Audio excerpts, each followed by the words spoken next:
Hi అండి. నమస్తే. Welcome to our channel simple recipes and vlogs. ఈరోజు మన వీడియోలో మనకి ఎంతో బలాన్నిచ్చే ఉలవలతో పాయసం చేద్దామండి. సో స్కిప్ చేయకుండా వీడియోనైతే చూసేయండి.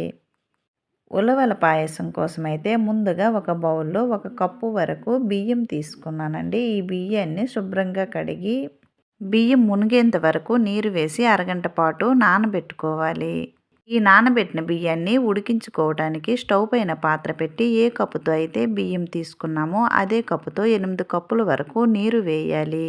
ఈ నీరు వేడైన తరువాత దీనిలో ముందుగా నానబెట్టుకున్న బియ్యంను వేసి ఉడికించుకోవాలి. ఈ బియ్యంని మీడియం ఫ్లేమ్లో ఉడికించుకోవాలి. ఈ బియ్యం వేసిన తరువాత అడుగంటకుండా మధ్య మధ్యలో కలుపుతూ ఈ రైస్ మెత్తగా అయ్యేంత వరకు ఉడికించుకోవాలి. ఈ రైస్ ఉడికేలోన స్టవ్ పైన మరో పాత్ర పెట్టి ఆ పాత్ర వేడైన తరువాత దీనిలో 1/2 కప్పు వరకు ఉలవలను వేయాలి. ఇక్కడ పాయసం చేయటానికి 1 కప్పు వరకు బియ్యం తీసుకున్నాం కదండి. 1 కప్పు బియ్యానికి 1/2 కప్పు వరకు ఉలవలను తీసుకోవాలి. ఈ ఉలవలను లో ఫ్లేమ్లో వేయించుకోవాలి. ఈ వేయించుకున్న ఉలవలను మిక్సీ జార్లో వేసి మెత్తగా పౌడర్ను చేసుకోవాలి. ఈ పౌడర్ చేసుకునేలోన రైస్ అయితే పూర్తిగా ఉడికిందండి. తరువాత దీనిలో ఏ కప్పుతో అయితే బియ్యం తీసుకున్నామో అదే కప్పుతో 1 కప్పు వరకు బెల్లంని వేయాలి. బెల్లం వేసిన తరువాత బెల్లం కరిగేంత వరకు కలుపుకోవాలి. ఈ బెల్లం కరిగిన తరువాత మనం ముందుగా పౌడర్ను చేసుకున్న ఉలవల పౌడర్ని ఒక బౌల్లో వేయాలి. ఇక్కడ 1/2 కప్పు వరకు పౌడర్ను తీసుకున్నానండి. 1 కప్పు రైస్కి 1/2 కప్పు వరకు పౌడర్ను తీసుకోవాలి. ఈ ఉలవల పౌడర్లో 1 కప్పు వరకు కాచి చల్లార్చిన పాలను వేసి ఈ పిండిని స్మూత్గా కలుపుకోవాలి. ఈ పిండి గడ్డలు లేకుండా కలుపుకోవాలండి. తరువాత ఈ కలుపుకున్న ఉలవల పిండిని ముందుగా ఉడికించుకున్న రైస్లోకి వేయాలి. ఈ పిండిని ఉండలు కట్టకుండా లో ఫ్లేమ్లో వేస్తూ కలుపుతూ ఉండాలండి. తరువాత అదే బౌల్లో పిండి మిగిలి ఉంటుంది కదండి. మరో కప్పు వరకు పాలను వేసి ఈ పాలను కూడా ఉడుకుతున్న రైస్లోకి వేసుకోవాలి.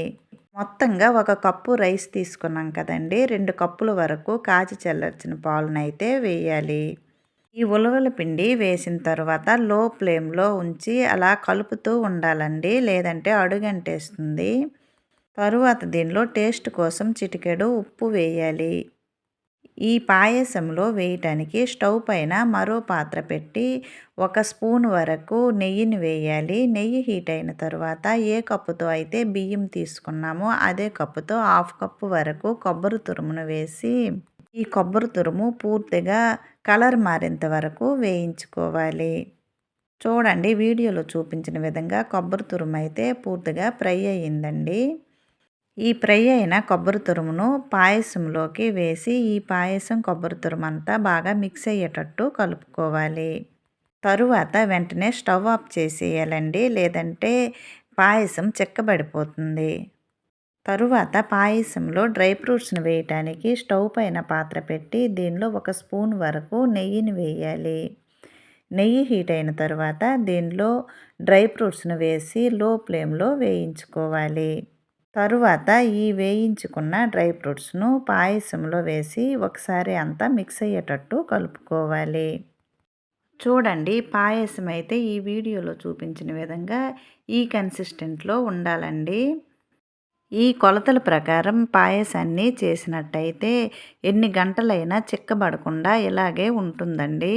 ఈ ఉలవల పాయసం ఒకసారి ట్రై చేయండి. హెల్త్కి కూడా చాలా మంచిది. అలాగే టేస్టీగా కూడా ఉంటుందండి. ఈ రెసిపీ నచ్చినట్లయితే లైక్ చేయండి, షేర్ చేయండి. కొత్త వాళ్ళు ఎవరైనా ఈ ఛానల్ చూసినట్లయితే ప్లీజ్ సబ్స్క్రైబ్ చేయండి ఫ్రెండ్స్.